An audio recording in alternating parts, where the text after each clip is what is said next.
তুলা কালপুরুষের সপ্তম রাশি, শুক্রের দ্বারা প্রভাবিত, বায়ুতত্ত্বের রাশি এবং চর এর প্রকৃতি। ফলে তুলা রাশি বা লগ্নের মানুষদের মধ্যে গুণের শেষ নেই। তুলা যে বিশাল ইগোইস্টিক তা কিন্তু নয়, কিন্তু কখনো কখনো তুলার মধ্যে প্রচন্ড ইগো প্রবলেম দেখতে পাওয়া যায়। সিদ্ধান্ত নেওয়ার আগে প্রচুর ইফস অ্যান্ড বাটস তুলাকে ফেস করতে হয়। বিভিন্ন দিক থেকে তুলা সবসময় চেষ্টা করেন তার কৃতকর্ম, তার অ্যাক্টিভিটি যেন বেস্ট হয়। এই বেস্ট করবার চিন্তা, বেস্ট করবার চেষ্টা, তার কারণে তুলার কিন্তু সিদ্ধান্ত নেওয়ার ক্ষেত্রে বিলম্ব হয়। এমন এমন বিষয়ের সঙ্গে তুলা কম্প্রোমাইজ করে ফেলেন যে বিষয়গুলির সাথে কোনোভাবেই কম্প্রোমাইজ করা যায় না। বিশ্বাস করা খারাপ জিনিস নয়, বিশ্বাস করাকে দোষ বলা যাবে না, কিন্তু বিশ্বাস করা অবশ্যই দুর্বলতা। অতিরিক্ত বিশ্বাস অতিরিক্ত দুর্বলতা। তুলা রাশি বা লগ্নের মানুষরা ব্যবসা করেন, কিন্তু ব্যবসার হিসেব সঠিকভাবে রাখতে পারেন না। হিসেব খুঁজতে গিয়ে, হিসেবের বন্দোবস্ত করতে গিয়ে তুলা ডিস্টার্বড হয়ে পড়েন, ডিস্ট্রাক্টেড হয়ে পড়েন।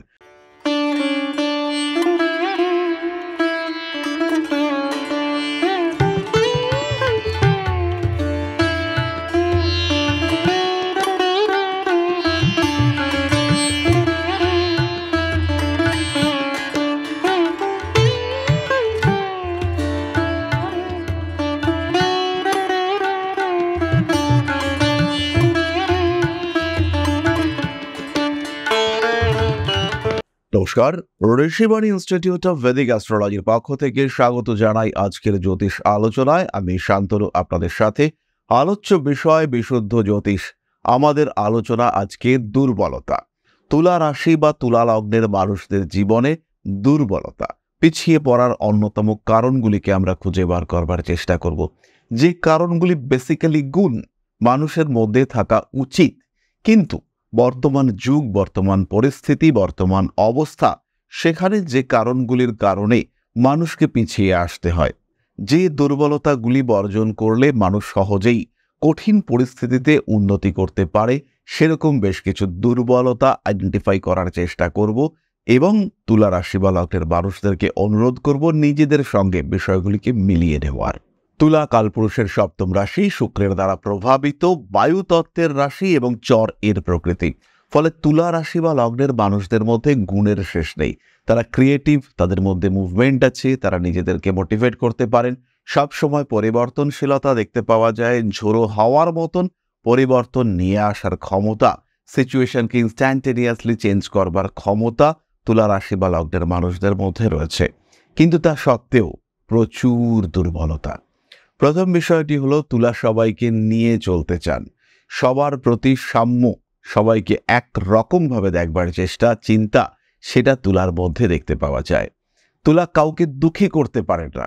তুলা প্রত্যেকটা মানুষকে হ্যাপি করার চিন্তা করেন।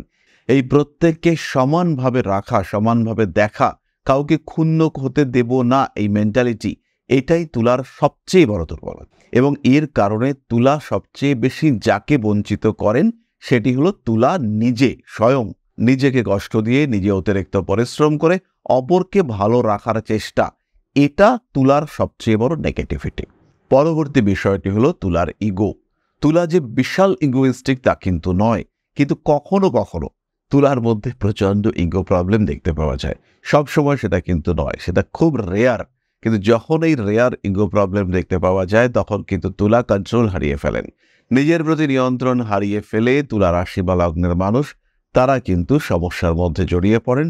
আবার তুলা রাশি বা লগ্নের মানুষরা তারা প্রপার ইগো কি করে মেনটেন করতে হয়, সেটাও সবসময় বুঝতে পারেন না। কখনো খুব সহজেই তারা নমনীয় হয়ে পড়েন, কখনো স্ট্রিক্ট হয়ে পড়েন। বেসিক্যালি তুলার ইগো নেই, কিন্তু তা সত্ত্বেও কিছু কিছু বিষয়কে তারা ইগোতে নিয়ে ফেলেন। এটা তাদের অন্যতম দুর্বলতা। তারা যেরকম নর্মাল ক্যারেক্টারিস্টিক্স অনুযায়ী তারা যেরকম, সেটাকে তারা সবসময় ধরে রাখতে পারেন না। সিদ্ধান্ত নেওয়ার আগে প্রচুর ইফস অ্যান্ড বাটস তুলাকে ফেস করতে হয়। বিভিন্ন দিক থেকে তুলা সবসময় চেষ্টা করেন তার কৃতকর্ম, তার অ্যাক্টিভিটি যেন বেস্ট হয়। এই বেস্ট করবার চিন্তা, বেস্ট করবার চেষ্টা, তার কারণে তুলার কিন্তু সিদ্ধান্ত নেওয়ার ক্ষেত্রে বিলম্ব হয়। তুলা প্রচণ্ড পরিবেশকে ভালোবাসেন, তুলা প্রত্যেকটা মানুষকে ভালোবাসেন এবং সাম্যাবস্থা, ব্যালেন্স, সাম্যতা, দুদিক সব দিক সমান বিহেভিয়ার, এটাই তুলার বৈশিষ্ট্য, এটাই তুলার গুণ, এটাই তুলার শক্তি, আর এটাই তুলার অন্যতম বড় দুর্বলতা। এর কারণে সিদ্ধান্ত নেওয়ার সময় তুলার কিন্তু বিভিন্ন সমস্যা সৃষ্টি হতে দেখতে পাওয়া যায়। পরবর্তী বিষয়টি হলো তুলা বিভিন্ন ক্ষেত্রে কম্প্রোমাইজ করে। এমন এমন বিষয়ের সঙ্গে তুলা কম্প্রোমাইজ করে ফেলেন যে বিষয়গুলির সাথে কোনোভাবেই কম্প্রোমাইজ করা যায় না। কম্প্রোমাইজ করতে করতে তুলা একটা সময় নিজের অনেক অধিকার সেগুলোকে ছেড়ে দিয়ে থাকেন। নিজেকে উজাড় করে দেওয়ার মানসিকতা সম্পন্ন তুলা রাশি বা লগ্নের মানুষজন এর কারণে অনেক সময় ডিপ্রাইভড হয়ে থাকেন। লাস্টলি পরিশেষে আমরা যেটা বলবো, তুলা রাশি বা লগ্নের মানুষ তারা কিন্তু খুব সহজেই অন্যকে বিশ্বাস করেন। এই অতিরিক্ত বিশ্বাস করবার কারণে তুলাকে ঠকতেও হয় অতিরিক্ত।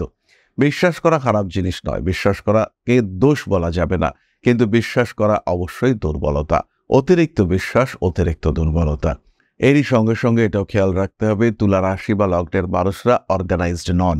তারা পরিকল্পনা করলেন ভীষণ ভালো, কিন্তু পরিকল্পনা রূপায়িত করবার জন্য যে ডিসিপ্লিন মেনটেন করতে হবে, সেই ডিসিপ্লিন মেনটেন করবার ক্ষেত্রে তুলার ঘাটতি রয়েছে। সেখানে কিন্তু তুলা অনেকটাই দুর্বল, সেটা তুলা কন্টিনিউ মেনটেন করতে পারছেন না। তুলা রাশি বা লগ্নের মানুষরা ব্যবসা করেন, কিন্তু ব্যবসার হিসেব সঠিকভাবে রাখতে পারেন না। হিসেব খুঁজতে গিয়ে, হিসেবের বন্দোবস্ত করতে গিয়ে তুলা ডিস্টার্বড হয়ে পড়েন, ডিস্ট্রাক্টেড হয়ে পড়েন। সুতরাং তুলা রাশি বা লগ্নের মানুষের যদি ক্ষতি হয়, কতটা ক্ষতি হয়েছে, কত টাকার ক্ষতি হয়েছে, সেটা কিন্তু তুলা আইডেন্টিফাই করতে পারেন না। এর কারণে তুলা রাশি বা লগ্নের মানুষরা কিন্তু ব্যবসার ক্ষেত্রেও বহু সময় ব্যর্থ হয়ে থাকেন। যদিও তুলা রাশি বা লগ্নের মানুষরা প্রচুর ব্যবসার ক্ষেত্রে সফলও হন, সেটা তাদের সৌভাগ্য বা গুড লাকের জন্য। হিসেব নিকেশের ক্ষেত্রে তুলা কিন্তু অনেকটাই ব্যর্থ, বেশিরভাগ ক্ষেত্রেই ব্যর্থ। শেষ করবার আগে আরেকটি জিনিস তুলার শেয়ার করতে চাইব, সেটা হচ্ছে মাত্রাতিরিক্ত উদারতা। কেউ ভুল করলে তুলা তাকে ক্ষমা করে দেবেন, পরবর্তীবার ভুল করলে তুলা তাকেও ক্ষমা করে দেবেন, আবার সে ভুল করলে তুলা ক্ষমা করে দেবেন। কিন্তু আলটিমেটলি দেখতে পাওয়া যাবে ভুলের সাম্রাজ্যে তুলা অবস্থান করে রয়েছেন, চতুর্দিকে ভুলই ভুল, এবং তুলা কোনোভাবেই সেই ভুলগুলোকে মেরামত করতে পারছেন না। ডিসিপ্লিনের অভাব, অর্গানাইজেশনের অভাব, এটা কিন্তু তুলাকে সমস্যার মধ্যে ফেলে, যেটা উদারতা দোষ নয়, কিন্তু অতিরিক্ত উদারতা, ডিসিপ্লিনের অভাব, এটা ডেকে আনে সমস্যা। সাকসেস রেটকে অনেক অনেক কমিয়ে দেওয়া হয় এই ঘটনার কারণে। সুতরাং তুলা রাশি বা লগ্নের মানুষদের কতগুলি বৈশিষ্ট্য আমরা উপলব্ধি করতে পারলাম, কতটা মিলল আপনাদের সাথে, কতটা চেষ্টা করা যেতে পারে এগুলোকে ওভারকাম করবার জন্য, নিজেদেরকে কতটা এগুলো থেকে বার করে নিয়ে আসা যেতে পারে, আদৌ কি বেরিয়ে আসা সম্ভব, এই সম্পর্কে কমেন্ট করে অবশ্যই জানাবেন আমাদের এই ভিডিওর সাথে সাথে। তার সঙ্গে সঙ্গেই যদি জ্যোতিষের প্রতি আগ্রহ জন্মায়, যদি এই শাস্ত্রকে শিখতে ইচ্ছে হয়, যদি এই শাস্ত্রের সাহায্যে নিজেদের জীবনকে আরেকটু উন্নততর করে তুলতে চান, সেই ক্ষেত্রে সরাসরি ঋষিবাণীতে সংযুক্ত হতে পারেন। অনলাইন অফলাইনে জ্যোতিষ শিক্ষা, তার সঙ্গে হস্তরেখা বিদ্যা, সংখ্যা তত্ত্ব, ট্যারো রিডিং, বাস্তুশাস্ত্র, নিউমারোলজি, প্রত্যেকটি বিষয় আমরা নিয়ে এসেছি আলাদা আলাদা কোর্স কিংবা একসাথে কনডেন্সড কোর্স। যদি জ্যোতিষ শিখতে চান তাহলে ভর্তি হতে হবে আপনাকে ঋষিবাণীতে। তাহলে এবার আমরা চলে আসব আলোচনার পরবর্তী পর্যায়ে, অর্থাৎ আপনাদের প্রশ্নে জ্যোতিষের উত্তর। তবে তার আগে ছোট্ট একটি বিষয় আপনাদের সঙ্গে শেয়ার করতে চাইব। পরম ব্রহ্ম মিলন মঠ ও সেবাশ্রম অধ্যাত্ম, সেবা এবং প্রকৃতি পূজনে সম্পূর্ণ নিয়োজিত একটি সংস্থা। সম্পূর্ণ স্বেচ্ছাসেবী এবং সমাজ কল্যাণমূলক এই সংস্থা আমরা এগিয়ে চলেছি মানুষের পাশে দাঁড়ানোর লক্ষ্যে। এই প্রসঙ্গে দীর্ঘদিন ধরেই আমরা বিভিন্ন এলাকায় বেশ কিছু কাজ করে আসছি। আপনাদের সহযোগিতা, আপনাদের পাশে দাঁড়ানো, আপনাদের হাতে হাত মিলিয়ে এগিয়ে নিয়ে আসার চেষ্টা, আপনাদের সহযোগিতা, আপনাদের পাশে দাঁড়ানোর প্রয়াস, এই সমস্ত কিছুই আমাদেরকে এগিয়ে নিয়ে চলেছে। আমাদের পাথেয় হয়ে উঠেছে আপনাদের ভালোবাসা। বিগত বেশ কিছুদিন ধরেই আমরা বিভিন্ন অনগ্রসর এলাকায় কাজ করে চলেছি। কখনো আমরা শিশুদের মধ্যে শিক্ষা উপকরণ বিতরণ করেছি, কখনো আমরা পুজোর পোশাক বিতরণ করেছি, কখনো তাদের খাদ্যের ব্যবস্থা করেছি। আমরা কন্টিনিউয়াসলি তাদের পড়াশোনার জন্য 2টি ফ্রি কোচিং সেন্টার শুরু করেছি। তাদের মধ্যে ক্রিয়েটিভ অ্যাক্টিভিটিগুলিকে জাগ্রত করবার জন্য সম্পূর্ণ বিনামূল্য একটি নৃত্য শিক্ষা প্রশিক্ষণের ব্যবস্থা, সেটা আমরা করতে সক্ষম হয়েছি। এবং এই প্রত্যেকটি পদক্ষেপেই আমরা পেয়েছি আপনাদের সঙ্গ, আমরা পেয়েছি আপনাদের সহযোগিতা, আমরা পেয়েছি আপনাদের ভালোবাসা। আমরা শীতকালে কম্বল বিতরণ করেছি, আমরা মায়েদের মধ্যে খাদ্য উপকরণ, পুষ্টি উপকরণ বিতরণ করেছি, আমরা বিতরণ করেছি ডেঙ্গুর সময় প্রচুর মশারি। এই প্রত্যেকটি কাজেই আপনারা ছিলেন আমাদের পাশে। বর্তমানে মানুষের ভালোবাসায় আমরা ধীরে ধীরে আরেকটু বড় হয়ে উঠছি। এই অবস্থায় বর্তমান পরিস্থিতিতে এই কাজগুলিকে আরো এগিয়ে নিয়ে যাওয়ার জন্য, সুষ্ঠুভাবে করবার জন্য প্রয়োজন একটি পরিকাঠামো। তাই আমরা চিন্তা ভাবনা করছি একটি আশ্রম ফরমেশনের, এবং এর জন্য প্রয়োজন জমি, এর জন্য প্রয়োজন পরিকাঠামো। তাই যারা আমাদের সাবস্ক্রাইবার রয়েছেন, যারা আমাদের ভিউয়ার রয়েছেন, যারা আমাদের ফলোয়ার রয়েছেন, যারা আমাদেরকে ভালোবাসেন, যারা আমাদের পাশে থাকেন, প্রত্যেকটি সহানুভূতিশীল মানুষের কাছে আমাদের অনুরোধ, সাধ্যমতো সামান্য পরিমাণে আপনারা এগিয়ে আসুন।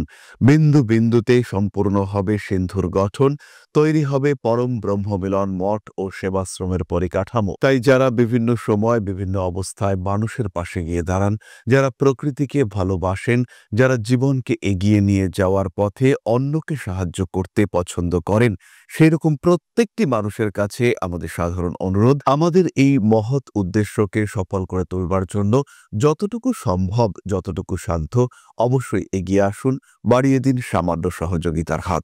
অধ্যাত্ম, সেবা এবং প্রকৃতি পূজনের এই মহান কর্মে, মহান ব্রতে ব্রতী হয়েছি আমরা। আমাদের সঙ্গে হাতে হাত মিলিয়ে আপনারাও যতটুকু সম্ভব এগিয়ে আসুন। সবার প্রচেষ্টায় এই বিরাট কর্মযজ্ঞ সাফল্যমণ্ডিত হবে। সবাইকে জানাই অগ্রিম ধন্যবাদ। আমরা জানি আপনাদের সহযোগিতা আমরা পাবো। বেশ কিছুদিন ধরেই বহু মানুষ আমাদেরকে সাহায্য করে চলেছেন, কারণ আমাদের ইন্ডিভিজুয়াল সামর্থ্য অতি ক্ষুদ্র, তার মাধ্যমে এই মহৎ কার্যগুলিকে সম্পূর্ণ করা সম্ভব নয়। তাই প্রত্যেকের ছোট্ট ছোট্ট সহযোগিতার হাত আমাদেরকে এগিয়ে নিয়ে চলেছে। আমরা এগিয়ে চলেছি সাফল্যের লক্ষ্যে। আপনাদের ভালোবাসা এভাবেই আমাদের পাশে থাক, আমরা সফল হবই। তাহলে এবার আমরা চলে আসব আপনাদের প্রশ্ন প্রসঙ্গে। আমার ছেলে বর্ণদীপ রায়, শ্যাম, জন্ম 28 আগস্ট 2003, বৃহস্পতিবার সকাল 8:15, বাংলাদেশ, ময়মনসিংহ। ওর শিক্ষা, চাকুরি এবং দেশের বাইরে স্থায়ী হবে কিনা ভবিষ্যতে সেটা জানাবেন। ছেলের পিতা এবং মাতা সম্পর্কে জানাবেন। অনেক মাস যাবৎ লিখছি, কোনো উত্তর দেন না, প্লিজ বলবেন। বর্ণদীপের জন্মকুণ্ডলী অনুযায়ী সে যথেষ্ট ট্যালেন্টেড এবং তার সঙ্গে সঙ্গে তার স্মৃতিশক্তি, মেমোরিও যথেষ্টই ভালো। পড়াশোনার ক্ষেত্রে উন্নতির সম্ভাবনা রয়েছে। উচ্চ বিদ্যার সূত্রে দেশের বাইরে যাওয়ার সংযোগ দেখতে পাওয়া যায়। পাশ্চাত্য দেশ অর্থাৎ ইউরোপিয়ান কান্ট্রিতে যাওয়া বর্ণদীপের জন্য অনেক অনেক ভালো। দেশের বাইরে শিক্ষার যোগ থাকলেও কর্মক্ষেত্র দেশের বাইরে হওয়া কিন্তু বেশ কঠিন। পেশার কারণে আবার দেশে ফিরে আসার সম্ভাবনা রয়েছে। বাবা এবং মায়ের স্বাস্থ্য সম্পর্কে এই মুহূর্তে কোনো রকম সমস্যা নেই, কিন্তু বাবার অর্থনৈতিক অবস্থা এই সময় কিন্তু বেশ কঠিন পরিস্থিতির মধ্য দিয়েই চলছে। বর্ণদীপের কোনো বিশেষ দিকে প্রতিভা থাকার সম্ভাবনা রয়েছে। সেই প্রতিভা যাতে বিকশিত হয় তার জন্য আপনাকে অবশ্যই প্রচেষ্টা করতে হবে। সেটা ফটোগ্রাফি হতে পারে, সেটা মিউজিক হতে পারে, এবং সেটা আর্টিস্টিক কোনো অ্যাক্টিভিটিও হতে পারে। তাহলে আজকের আলোচনা আমরা আর দীর্ঘায়িত করব না। সবাই সুস্থ থাকুন, ভালো থাকুন। মা শ্রী শ্রী আদিশক্তির আশীর্বাদে আপনাদের জীবন আরো আরো আরো সমৃদ্ধ হয়ে উঠুক। জয় মা আদিশক্তি। নমস্কার।